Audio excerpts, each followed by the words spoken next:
What is going on, guys? I hope you guys are having a super great day. And today, I'm gonna show you guys a highly requested video. You see, around December, January, I posted a melody video where I gave you guys a whole bunch of gems on how to make melodies. And I said if Splice brought me back, I would do the drum version of that video. So today's video, I'm gonna show you guys 5 ways you can improve your drums and have better drums. Listen, everybody wants hard-hitting drums and fire drum patterns when they hear that amazing sample they found on Splice and they felt like they found gold. But a lot of producers tend to overthink this part of the process, and it ends up sounding like this.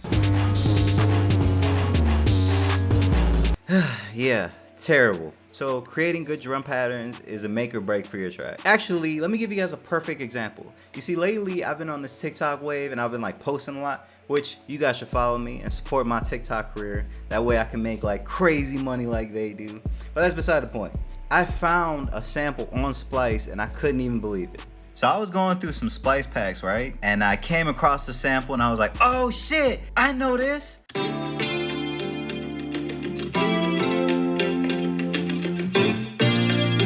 So you know I had to pull the actual song up. Mama was stubborn. I can't walk by faith. Every day I wake up to some brand new hate. I instantly lost it because that's probably one of the top songs right now. And that shows you when you combine simplicity plus space plus fire drums and you think about the overall song, that equals a fire song. So to kick things off, let's start with number 1, which is hi-hat and hi-hat midis.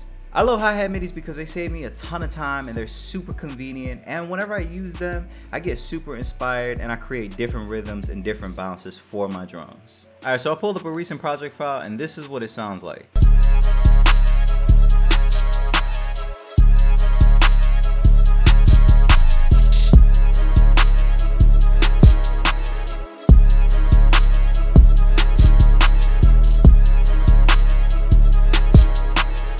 This all started from a hi-hat MIDI. So this is what the pattern sounds like. It doesn't have to be complex.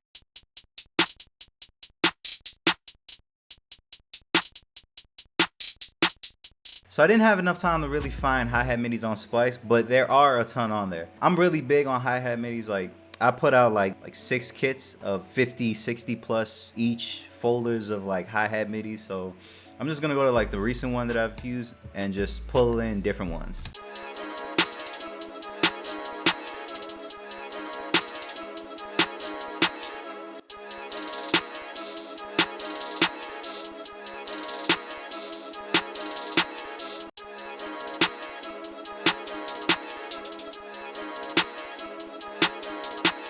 So as you can see, I could just drag over a ton of different files and get inspiration for different stuff. For some people, it'll take like 30 minutes for them to come up with the right hi-hat midis. You don't really have time for all of that. And a lot of times, like, we're really trying to race the clock because we have the idea in our head, but if we don't get inspired or we spend too much time on it, we tend to overthink it. So hi-hat midis are super convenient. Don't worry though, I'm gonna give you guys some gems with hi-hats right now. And I'm gonna show you guys a couple hotspots where you can place the hi-hats. So these right here in the purple are where the snares hit, right? These right here in the yellow are pretty much the hotspots where they'll sound good. Obviously, I offset it because it sounded really good when I did the hi-hat roll on the snare. But if you listen to it, hold on, let me mute these.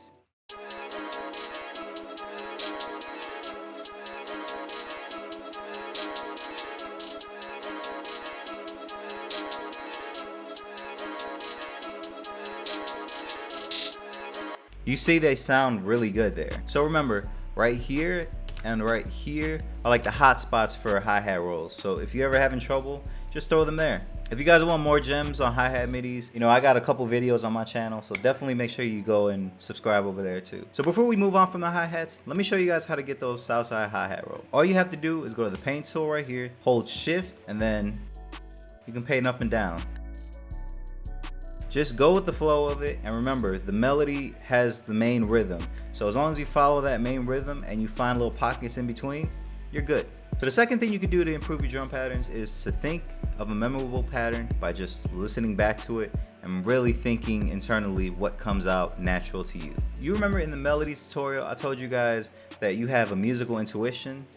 Well, just like the musical intuition you have with melody, you also have it with rhythm and drums. Sometimes doing the complex drums and the doo-doo-doo-doo woo-woo-woo all that shit is not necessary. It's not the wave, man. Think about it like this. If you have a pattern and you feel like it's too complex, if you can't beatbox it or hit the table emulating that same pattern, then think, how is an artist gonna sound on this? As a matter of fact, one of the best people and probably one of my biggest inspirations when it comes to bounce is Timbaland. He literally beatboxes drums, puts them into Ableton, and just duplicates them with actual sound. So if you can't, it's too much, it's too complicated.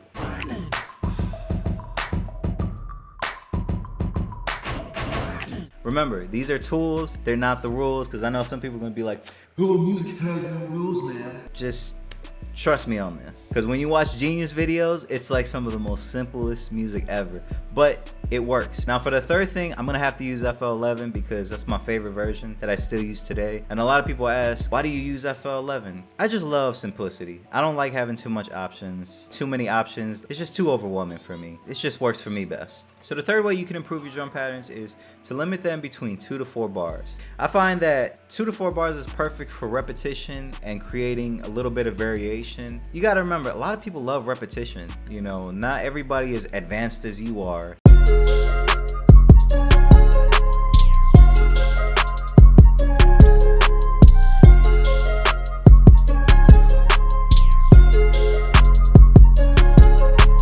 So this is my interpretation.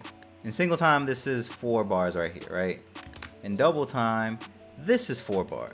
So that means this is 2 bars, and this is 2 bars. I count the snares. I'm not really, when it comes to counting and music theory and all that, I try not to pay attention to that because I don't know it and I trust my ear more than music theory. These patterns are essentially the same. The only thing that changes is the 808. Look, those are the only things that change.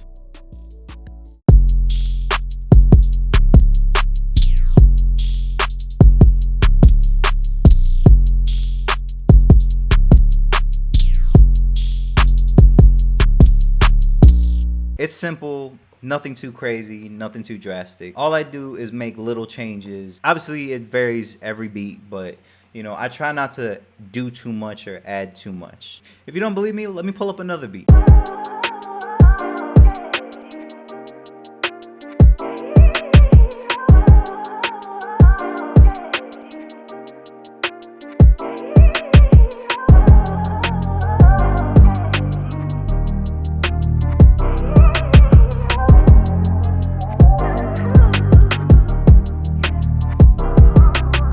So stick to 2 to 4 bar patterns, simple, make little switches in the verses. And then in the second verse, you could do little things here and there. So the fourth thing you could do is use effects like gross beat, Effectrix, or Looperator to create a crazy bounce. This is something that Wheezy, the producer, definitely uses, and Southside and Metro. There's all these people that are good at drums. They definitely use that, so you should too. Actually, let me go back to FL11 and show you guys.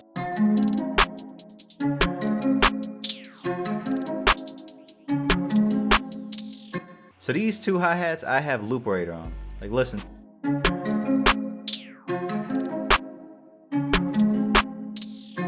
Now listen to them if I take off Looperator.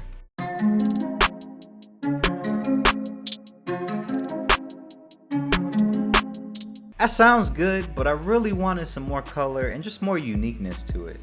So for me, Looperator does the job. Like, I love this plugin. Like, I stand by this plugin. If it was a choice, right, and it was Looperator or my engagement, you see what Looperator does. How could you deny that? Looperator is definitely the plug. It has a whole bunch of effects, a whole bunch of like little glitches and stuff like that, and I feel like it's just like one of those like plugins that you'll never get the same sound twice. And if you hit this, it just randomizes, so you know, you can get lucky or it can sound like trash. It's really all up to you, but to me it sounds amazing. Now the 5th thing you can do is you could use something called foley. If you don't know what foley is, basically they take sounds like, hold on, stuff like this,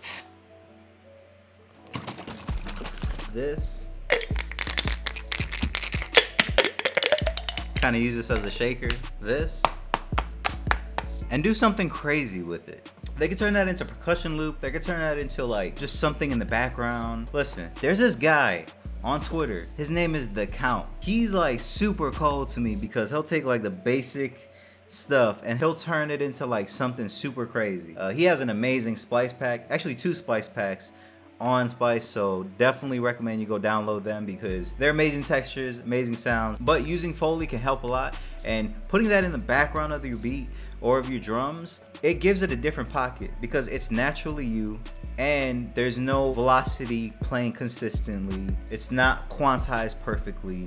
It's just your natural rhythm. Everybody has a natural rhythm, everybody has a natural groove. So if you add yours to it, it'll sound unique. I think one of the early Splice videos, I recorded my voice and then I added that to some drums.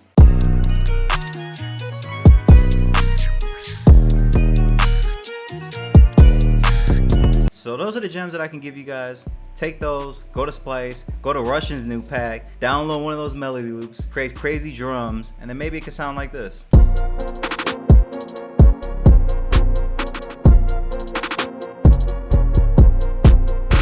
That shit hard. Anyways, so these are the 5 gems in the videos. It's just stuff that I've accumulated for like 10 years plus, and just, you know, just gems that I can give you along the way, so that way it can flatten the curve and you guys can achieve your goals quicker and make great music. Because that's all what it's about, having fun, making great music, and achieving your goals. Make sure you subscribe to my YouTube channel as well. I'm pretty sure they'll have a link down below. Like, comment, subscribe. You know, comment what else you guys want to see, and I will make it happen. And remember, it's all about having fun. So I'll catch you guys next time.